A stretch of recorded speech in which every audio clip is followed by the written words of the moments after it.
Bueno, la semana pasada lo que vimos es el algoritmo de Navier-Hartenberg que por supuesto tomaremos en el parcial de un robot no tan elemental. ¿Qué hacía el algoritmo de Navier-Hartenberg? Bueno, era un algoritmo que inventó justamente de Navier-Hartenberg, dos alemanes, ayer en 1955, que nos permitía calcular la cinemática directa de un robot siempre y cuando, digamos, tengamos algunos valores claros del robot. Lo primero que tenemos que hacer para calcular esa cinemática directa eran, por supuesto, los valores de los eslabones, pero fundamentalmente eh, cuatro, digamos, variables que pasaban de un eslabón al otro. Uno era el largo, habíamos dicho, a ver si está por acá, sí, sí está, el largo del eslabón, era importante, pero también era importante, digamos, cómo se podían desviar los zetas de cada uno de las articulaciones del anterior hacia el eslabón que yo estaba trabajando. Entonces, largo la desviación, también el tita, o sea, lo que va a girar el eslabón, y también, por supuesto, el deslizamiento, si era una articulación de deslizamiento. Y por supuesto, teníamos esos cuatro parámetros. Entonces, AI, alfa I, tita I y DI. Son los cuatro parámetros que proponía de Navier-Hartenberg para ir pasando de una articulación a la otra y así poder crear una matriz propia de cada articulación.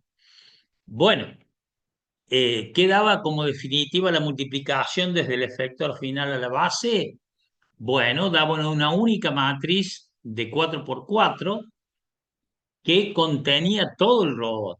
Y no solo eso, esa matriz nos podía permitir, nos permitía directamente calcular la cinemática directa y nos daba todo el robot, la posición del efector final, el X y Z, pero también la orientación del efector final. Entonces lo que los quiero mostrar acá es es un nuevo robot, un robot nuevo que ya lo conocemos, nosotros tenemos muy claramente a ese robot, sabemos cómo trabaja ese robot, por supuesto que yo quiero saber si lo están viendo ahí el robot, si lo pueden ver. Este es un robot que es el segundo robot no tan elemental, es un robot que se mueve. ¿Lo ven? ¿Todo el mundo se ve? Hola, hola. Sí, sí, se ve. Sí, se ve, profe. Gracias. Entonces tenemos un robot, ahora, la clase pasada no, tenemos un robot de 2 grados de libertad, un grado de libertad rotacional y el otro también, fíjese en la base, en este caso era de 0 a pi sobre 2, pero yo podía ir a casi cualquier lugar, podría hacerlo de 0 a 2 pi. Fíjense que este sí va de 0 a 2 pi perfectamente o a más o menos 180 grados. Entonces, lo que vamos a ver ahora es el algoritmo de Navier-Hartenberg para este robot que tiene L1 y L2. Habíamos dicho allá lejos y hace tiempo que L1 era 0,70 metros, que L2 era 0,30 metros, para poder calcular en su momento la cinemática directa y la cinemática inversa. Entonces vamos a ver ahora este algoritmo de Navier-Hartenberg. Me gustaría que me digan si están viendo ya algo que dice matriz de Navier-Hartenberg y aparece en una matriz ahí el PowerPoint. ¿Está bien? Hola, hola. Sí, se ve, profe. Sí, se ve, profe. Gracias. Entonces, este robot, lo primero que tenemos que hacer es definir cómo se va a mover el robot y qué variables tiene, que acabamos de ver. Esto que está acá, voy a ver si puedo conseguir el puntero láser, que bueno, este es el robot con el que vamos a trabajar, pero lo primero que voy a hacer antes de calcular cualquier algoritmo, cualquier cosa, es saber cuánto mide cada parámetro. Yo lo había puesto a 0,7 y 0,3. Ojo, en el parcial puede salir cualquier cosa. Acá para verlo todavía mejor he puesto que el largo del uno mide 3 metros y el largo del 2 mide 1,50 metros. Y Q1 y Q2, que fíjense que están ahí, es el tita 1 y el tita 2, están puestos ahí las variables tita 1 y tita 2. Recordemos muy claramente qué es lo que eran los parámetros del robot, por un lado, que son justamente el largo de cada uno de los robots, pero también existen ahora los parámetros de Navier-Hartenberg. Sí, pero los parámetros en este caso son L1 y L2, llamados parámetros iniciales, y Q1 y Q2, que son las variables del robot. Siempre simple. Lo primero que tenía que hacer yo para digamos, ponerme de acuerdo y trabajar en de Navier-Hartenberg era poner los ejes de un color, el Z azul, el Y verde y el X rojo. También yo sé de antemano que los ejes azules son los primeros que voy a hacer coincidir con los ejes de rotación. Ya sabemos que el algoritmo de Navier-Hartenberg ustedes no se lo tienen que saber de memoria, pero sí tienen que saber qué es lo que hace y a dónde llega el algoritmo de Navier-Hartenberg para poder seguir trabajando. Ya no, es la última clase, Pailo, ¿qué más querés seguir trabajando? Un poquito más, nada más, ¿no?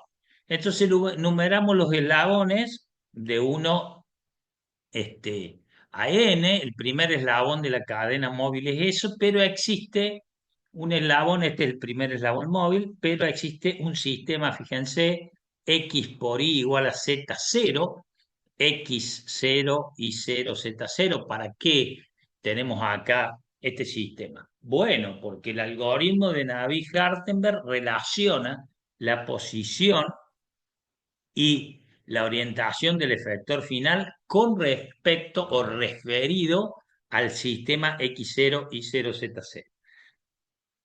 Entonces comenzamos, ponemos un eslabón 0 que no se va a mover, que es la base, numeramos la articulación comenzando con la 1 correspondiente al primer grado de libertad, esto, y localizamos el eje de cada articulación y si es prismática lo ponemos ahí. ¿Qué hacemos en este tercer paso? Yo voy a localizar los ejes Z, sí, de Navier-Hartenberg. Acá tengo un eje Z, lo pongo en la articulación, acá tengo el otro eje Z. En este caso, eh, si este es vamos a poner un poquito más grande acá, si este fuera mi eslabón, yo sé que esto es recto, y que los ejes Z, por ejemplo, en este caso, están saliendo para acá. O sea, si yo los veo, los dos ejes Z los voy a ver así. Y en este caso particular, yo no voy a tener ninguna labeo en los ejes Z, ¿ok? No voy a tener ninguna labeo, no van a estar chingueados como en la clase anterior, que no, van a estar seguramente paralelos y tirando para el mismo lugar. Acá tengo Q1 y Q2, estos son los valores. Acá tengo el eslabón 1 y el eslabón 2 para tener en cuenta para hacer el algoritmo. Va a tener dos eslabones y dos grados de libertad. Luego voy a tener la primera articulación, la que está ahí en la base, que mueve el robot. Voy a tener la segunda articulación, quiero, y ahora voy con el punto 4. Le voy a poner para i igual a 0 a i igual a -1, voy a poner los ejes Z. No me queda otra. Un eje Z acá, en la primera articulación, y otro eje Z ahí. Voy a situar en el origen el S0.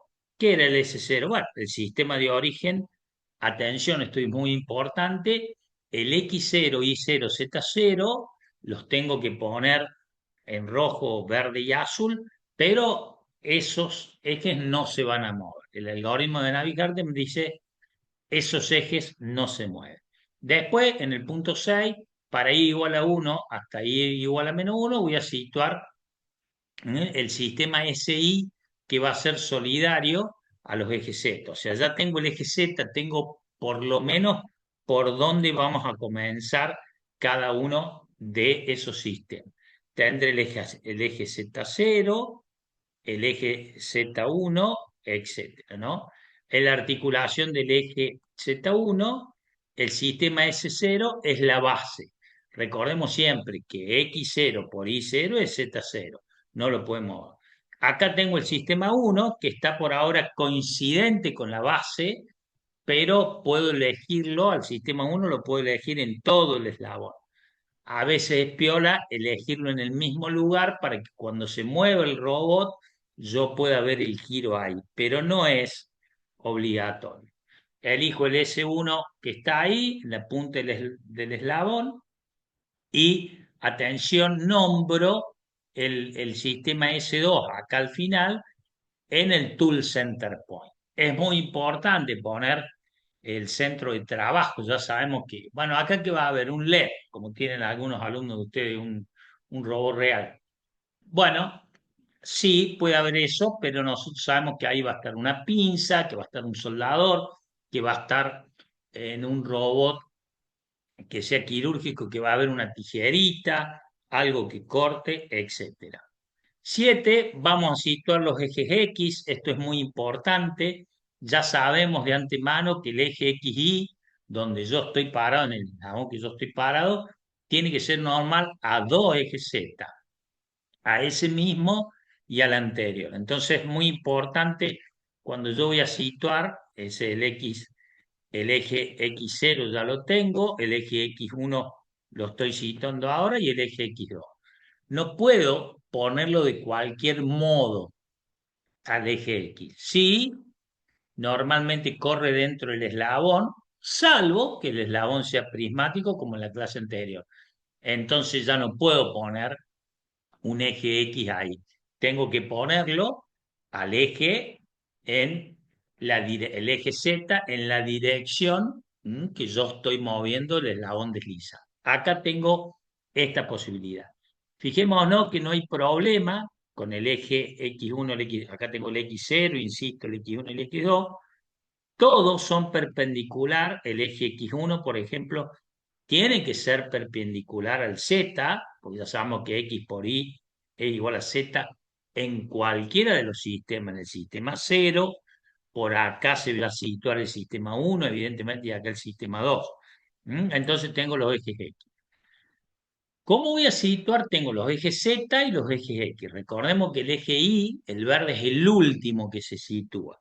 Bueno, sí o sí voy a tener que situar los ejes Y de modo que X por Y me dé Z. Bueno, pero yo ya lo tengo el X y el Z. Bueno, vos podés situarlo a los ejes Y, ahí está, de modo que X por Y me da Z, ¿no? Acá tengo el eje X por Y me da Z saliente, ¿no? La punta del eslabón.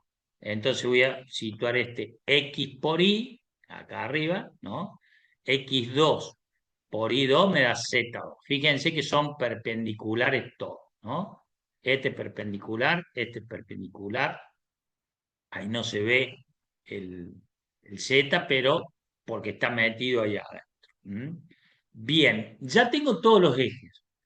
Tengo, Profe, tengo, sí, le hago una consulta. Si fuese prismática la articulación y el Z estaría en dirección de esa articulación, el eje Y sí. quedaría saliente o entrante al plano, ¿no? Claro, fíjate, supongamos que hasta acá venimos con una articulación que se mueve así con Q1, ¿está bien? Y después vos Sí. tenés una articulación que se mueve así. Entonces, este Ujú. Z estaría bien Sí. puesto porque Q está justo en el eje de rotación.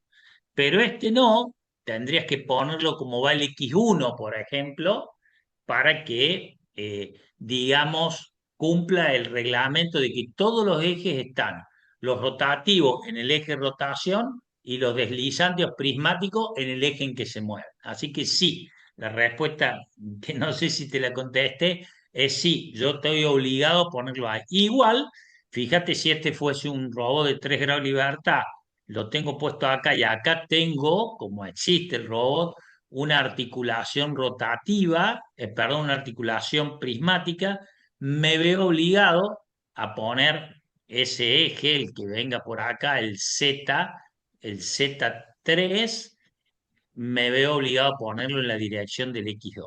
Siempre, siempre, los Z son los que van a dirigir todo el algoritmo de Navier. ¿Te contesté ahí? Bien, ¿Sí? sí. Mi pregunta en realidad era el I. En ese caso, el I tendría que Ah, estar sobre la articulación, digamos, entrante o saliente del plano, dependiendo. claro, si vos ya tenés un Z acá, no te queda otra, porque el X sí Va a ir, lo claro. va a tener que poner perpendicular para que se cumpla que X por Y igual a Z. ¿Ok? Se puede Bien, dar vuelta, pero no te queda otra. Vos siempre tenés que, vos fíjate, en esto X por Y igual a Z y un Z ahí, X por Y igual a Z y X por Y igual a Z. No te queda bien, otra. bien. Va a ver en la clase anterior, está grabado, que ya empiezan como a doblar los ejes, pero sí o sí tenés que cumplir eso.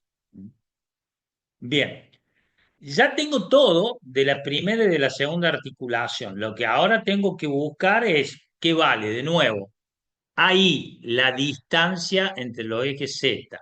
Alfa I, el chingueo entre los ejes Z. Tita I, la articulación rotativa entre los ejes Z. DI, la articulación lineal cuanto a. Entonces, como tiene dos articulaciones, hay robots un poco más complejos. Yo la verdad que he visto un robot más complejo que a una articulación la dividen en dos, o hay articulaciones que son esféricas. Son más complejos de tratar, pero siempre se pueden dividir en tantas articulaciones como uno quiera.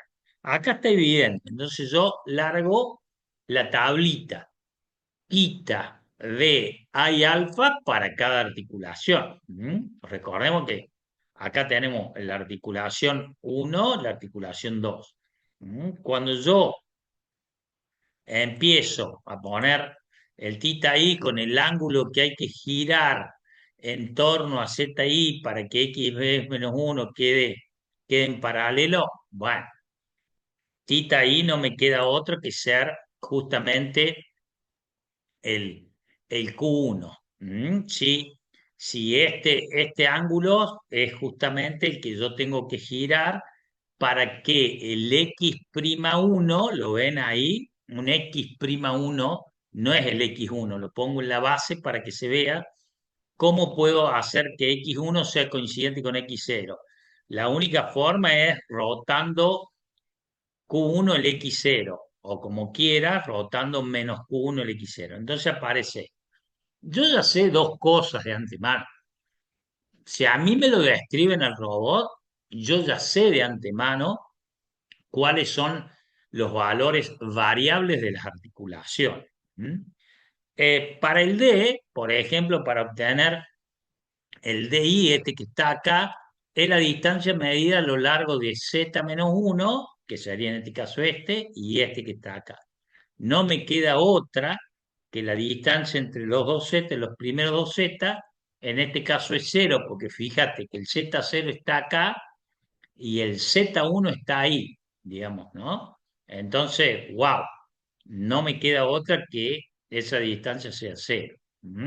Bueno, sigo, ya lo sé, la distancia que hay entre los X, entre los ejes X, es L1, fíjate, si yo tengo X0 y tengo L1 ahí, no me queda otra que la distancia a la que están los ejes, esto es justamente L1, que es el largo. Recordemos de nuevo los cuatro parámetros. A, I, el largo. Alfa, I, el chingueo de los ejes. En este caso ya estoy diciendo que alfa va a ser cero, porque los dos ejes, si este de nuevo, si este es el largo, el eslabón, los dos ejes Z están paralelos. Entonces va a tener que ser cero. Si yo sigo el algoritmo, me voy a quedar, no hay ningún ángulo de alabeo, cero. Lo mismo para la articulación 2, ¿no? Acá hemos hecho desde este punto, acá tengo la articulación 2. Bien, tengo que pararme allí, de nuevo, tita i, ¿cómo lo voy a descubrir? Q2. ¿Por qué? Si yo tengo el X2, ¿cómo hago para que el X2 se transforme, para que el X1 se transforme en X2? No me queda otra que recorrer Q2. Pero además aparece una estrellita que tiene mucho que ver con que con que ese parámetro es directamente lo que rota. Puede ocurrir en casos raros que ese parámetro esté así y que si yo lo veo el eslabón esté doblado. Uy, bueno, ocurre, pero ya dijimos en la clase anterior que los parámetros de Navier-Hartenberg tratan de hacer robots que sean todos cuadrados. Hoy no, hoy se puede hacer casi cualquier cosa. Bueno, la distancia que hay es cero, el DI, no hay ningún desplazamiento en ninguno en este robot, entonces voy a por A. Sí, la distancia que hay entre el X2 y el X1 es justamente L2, que es la distancia de eso. Y por supuesto que alfa 2, si uno quiere, va a ser cero, porque de nuevo, este eje que está en el efector final con respecto a este, van a ser exactamente paralelos. Entonces yo puedo trazar, ya que tengo la matriz de Navier-Hartenberg, ya puedo trazar lo que son, ya puedo ir armando esto, ¿no? La matriz que me lleva de este punto a este punto y la matriz que me lleva, o sea, del efector final a este eslabón y de este eslabón a la base. La puedo armar, para eso ¿m? Tengo los parámetros de Navier. Yo sé que en general todas las matrices, y esto es espectacular de Navier-Hartenberg, tienen esta forma. ¿Por qué aparece el 3? Bueno, porque en la matriz aparecerá, ya lo vamos a ver en MATLAB, L1 más L2. Por eso aparece. Si hago correr la matriz, esa es la matriz que va desde acá hacia la base, tengo que expresar la matriz que va desde el efector final hasta el eslabón 1 y tengo los dos. ¿Qué tengo que hacer? Bueno, las voy a multiplicar a ambas matrices para que me queden listas, ¿no? A21 por A10. Esto me está diciendo justamente, me está poniendo valores, puntos que están, como vimos antes, cerca del efector final o que estén expresados en coordenadas del efector final, el mismo efector final de punto 0001, en coordenadas de la base del robot, o sea, en coordenadas X0 y 0Z0. Debiera ser más o menos. Esta matriz yo la puse así, es un lío muy grande, pero en un eh, él le ha puesto en un formato un poquito mejor, le puse un pretty al programa, tenía, entonces la matriz total es esta. Atención con eso, que de nuevo, ¿qué me está dando la matriz de Navier-Hartenberg? Varias cosas, yo puedo trazar una línea, lo voy a hacer despacio, de acá, puedo trazar una línea así, donde dejo estos tres ceros y el 1 aparte, pero también puedo trazar una línea así. Entonces, esto es muy importante. Estas componentes que están acá, L2 por el coseno de Q2, de Q1 más Q2 más L1 por el coseno de Q2 y L2 por el seno de Q1 más Q2 más L1 por el seno de Q1 y 0, esto que está acá, me da la posición del efector final en función de la base del robot, en función de X0 y 0Z0, este es el X, este es el Y, y este es el Z al cual se encuentra ese efector final. Y algo mucho más fino todavía, el NOA. ¿Qué es el NOA? El NOA. ¿Qué es esto?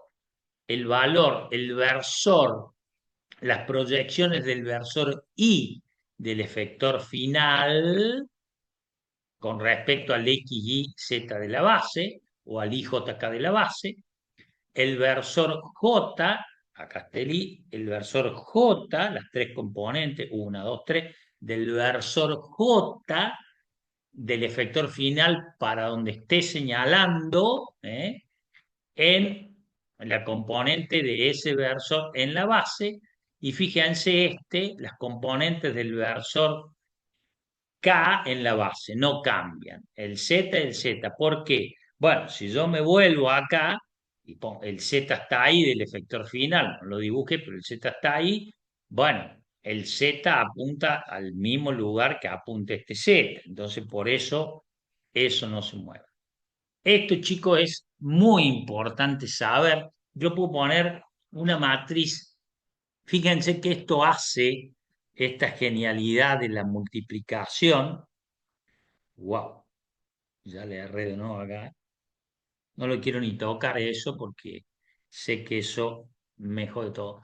Esto hace que esta matriz, así tan dulce como la vemos, acá sigue la matriz, pero lo quise poner así, me va a permitir saber la posición del efector final, ahí la estoy tirando, X es todo esto, Y es todo esto, pongo en una llave, y Z no se mueve porque el robot no se sale del plano, pero también la orientación, atención, del X2, Y2 y Z2 en función del X y Z0 de la base. Por eso es tan completa, por eso es tan importante. Me hubiese gustado dar más clases acerca de la matemática y qué sé yo.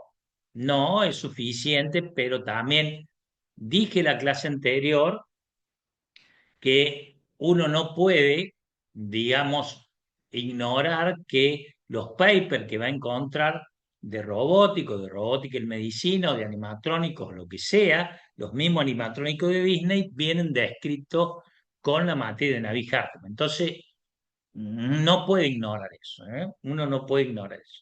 Entonces, una vez teniendo la matriz de Navier-Hartenberg, lo que puedo hacer es evaluarla a esa matriz en varios puntos, digamos, ¿no? Entonces, para lo cual, para mí lo mejor es ir directamente a MATLAB para poder evaluar esa matriz. Quiero saber si todo el mundo está viendo MATLAB allí. ¿Está bien? ¿Estamos viendo todo MATLAB? Hola. Sí, sí, se ve. Bien. Ojo con esto en el parcial. Yo voy a tratar de no cambiar los valores de L1 de L2, pero ojo con el parcial, digamos, ¿no? Esto hay que tener cuidado con esto. Denme un segundo. ¿Mm? Dame un segundo. Dame un segundito acá. Pic. Bueno, vamos de nuevo a MATLAB. Quiero saber si todos están viendo ahí MATLAB de nuevo. Hola, hola. Sí, profe. Bien, fíjense, ejercicio HD1.m. Bien, ¿qué es lo que voy a poner acá? Bueno, primero, como siempre, los parámetros de Navier-Hartmann. En la primera vuelta he dividido por batch el programa para que les sea más fácil a ustedes. Voy a limpiar toda la pantalla, pero sí voy a ver, y si hace falta estiro acá, voy a ver los parámetros de Navier-Hartmann. Q1, Q2, D00, A3, 1,5, alfa igual a cero. ¿De dónde viene? Bueno, a no olvidarse, digamos. Esto viene de los parámetros de Navier-Hartenberg que yo obtenía en la tabla de Navier-Hartenberg. De acá está, ¿no? Esta tabla que está acá me va a decir, ¿de dónde? ¿Cómo la tabla? Y claro, acá Q1, Q2, tita 1, D0, A0, pero A, L1 y L2. Yo tengo que respetar eso acá. Entonces van a ver que A es 3 metros, el primer largo, A3, Q1, Q2, todavía no le di los valores a Q1, Q2, se los puedo dar en un ratito para ver dónde va a parar ese robot. Y por supuesto, voy a largar la primera matriz. Cuando yo largo esa matriz, me va a dar algo más o menos simple. Recuerden que acá lo único que hace el programa es meter uno, ¿no? Le pongo A ahí igual a uno, entonces va a poner Q1 y lo va a reemplazar acá, D1 lo reemplaza acá, A1 lo reemplaza acá y alfa 1. Por eso aparece esto acá el 3, ya lo reemplazo. Lo mismo en la matriz 2. Recuerden que estas, y esto es lo espectacular de Navier-Hartenberg, cada transformación de AI menos 1 es igual. Las matrices son exactamente igual para cualquier robot. Y esto es muy loco. Lo que sí va a cambiar, ahora corro la segunda matriz, lo que sí va a cambiar es los valores justamente de A, D, tita y alfa. Es lo único que va a cambiar el robot. Y tantas multiplicaciones como grado de libertad tenga. Bueno, esta matriz no nos asustemos, fíjense, es un choclo esta matriz, pero esa matriz que un choclo más o menos es la misma matriz, no es tan choclo, que yo tengo acá cuando hago, cuando voy acá yo la reescribí, ¿no? Es la matriz, esto. De nuevo, esta matriz me representa todo el robot. ¿Qué es lo que hace de Navier-Hartenberg? Bueno, muy bien, es dar, una vez reemplazado Q1 y Q2 y L1 y L2, que son los parámetros, me va a dar posición de nuevo, orientación del I, J y K. Es lo único que me da esto. Bueno, pero es mucho. Ahora sí, ojo, ¿no? Ahora sí, Q1 igual a 0, pongo acá, y Q2 igual a 0, y el robot, cuando yo evalúo la matriz, está acostado. El robot tendría que estar acostado así. Entonces, cuando yo lanzo esto, el robot me tiene que dar acostado. Y no veo nada, veo 16 números. No, no, no, quédate tranquilo. Esto que está acá, lo que estoy señalando acá, es la posición. Para Q1 igual a 0 y Q2 igual a 0, el robot está exactamente así. Entonces quiere decir que en X es igual a 4,5, en Y no tiene nada de Y, el robot no se movió, ¿eh? El robot es lo mismo que esto que estoy haciendo yo acá. Q1 igual a 0, Q2 igual a 0, el robot en Y es 0 y en Z nunca se sale del plano, así que está bien. Fíjense qué interesante. El X, el X del efector final o el I, el versor del efector final se parece al X, el versor I, el versor J se parece al I y el versor K se parece al Z. Vamos a ver si es cierto, si lo podemos dibujar. Para eso hicimos esto, ¿no? Acá tenemos. Entonces, para Q1 igual a 0 y Q2 igual a 0, evaluando la materia de Navier-Hartenberg, me dice que el X, el versor Y, es igual al X de acá, acá está abajo el X0, el Y se coincide con el I de la base, ¿está bien? Y el Z también coincide con el Z del efector final. Bueno, pero esto es muy fácil. ¿Qué pasa cuando llevemos todo esto allá arriba? ¿Qué pasa cuando Q1 sea igual a pi sobre 2 y Q2 igual a 0?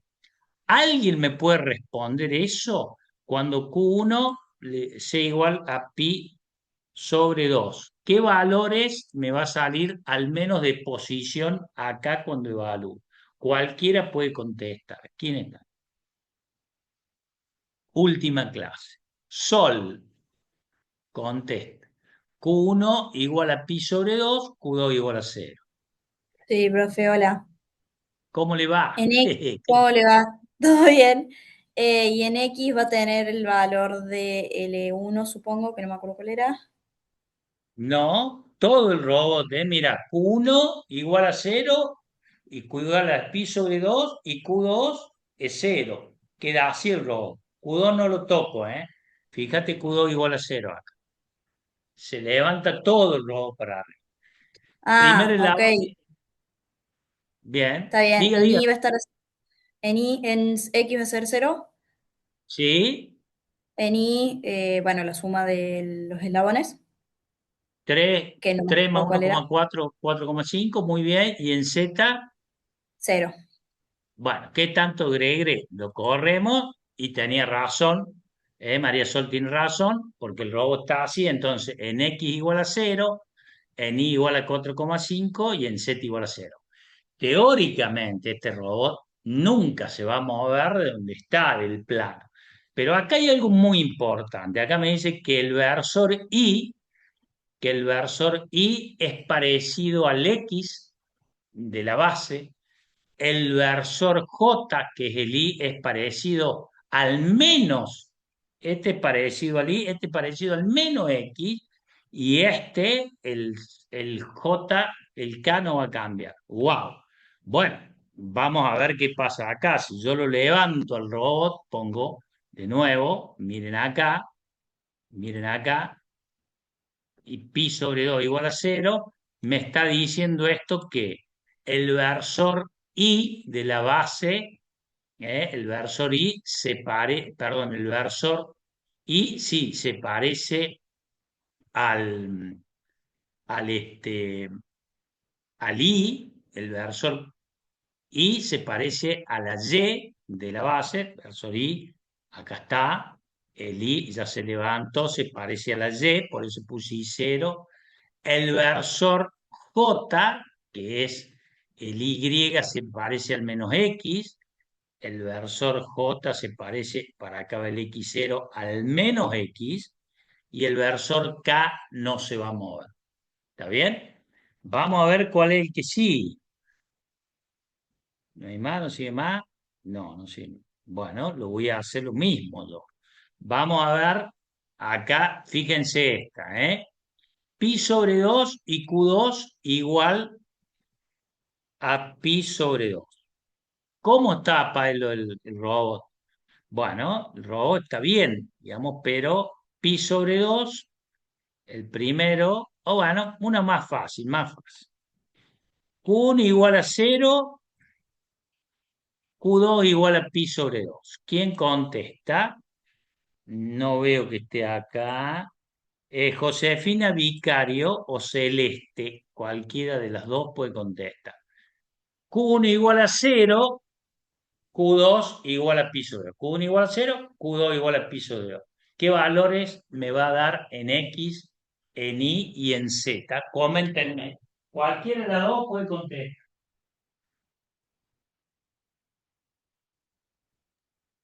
Hola, hola. Nadie me contesta. Y Cualquier.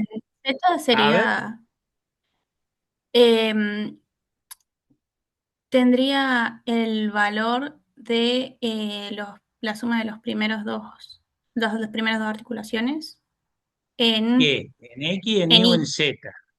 en I. En I, no, porque Q1 está así, mira, y Q2 está levantado, pi sobre 2. Mira, así está el Mm, robot, así está Q1 y Q2 igual a cero, Q1 igual a cero y Q2 igual a pi sobre 2, te quedas. Este es el valor de X y este es el valor de Y. ¿Cuánto da? ah, X0, puede ser. No, porque está acostado sobre el eje de las X, justamente. sería entonces X0 en sería. X, ¿Cuánto en Ah, ok. X? en X los primeros dos, la suma de los primeros dos eslabones y en I la última articulación, el No, largo de la última porque articulación. no, en X va a dar el primer eslabón y en Y justamente el segundo eslabón. El robot está exactamente como yo estoy poniendo acá en el video. Esto es 3 y esto es 2, justo ahí. Pero te doy una oportunidad. Le pongo pi sobre 2 al primero, atención, y pi sobre 2 al segundo. Me contesta Máximo Gabriel, ahí está en el pizarrón. ¿Cuánto vale X? ¿Cuánto vale Y? ¿Cuánto vale Z? Máximo Gabriel. Bien, X valdría el primer eslabón no, ¿Sí? perdón, Y valdría, perdón, el primer eslabón y ¿Sí? Y valdría 3. el negativo del primer eslabón, del segundo eslabón, perdón. Y Brillante. se- Cuando yo corro, esto me dice que X es menos 1,5 metros, porque acá está la base del robot, menos 1,5 metros, e Y me dice que es 3, que es todo este primer eslabón. Muy bien. Y bueno, ahí ya no es tan fácil, ¿no? Deducir para dónde va. Recuerden que acá hay un X y Z, ¿para dónde va esto? Bueno, hay que tener muchísimo cuidado con esto. Hay que tener muchísimo cuidado con esto. Yo les voy a pasar todos los programas para que ustedes lo puedan ver. coméntenle a sus compañeros que en un ratito nomás vamos a estar chequeando las notas, hablando del segundo parcial. Está bien, ok. Bueno, paremos un minutín acá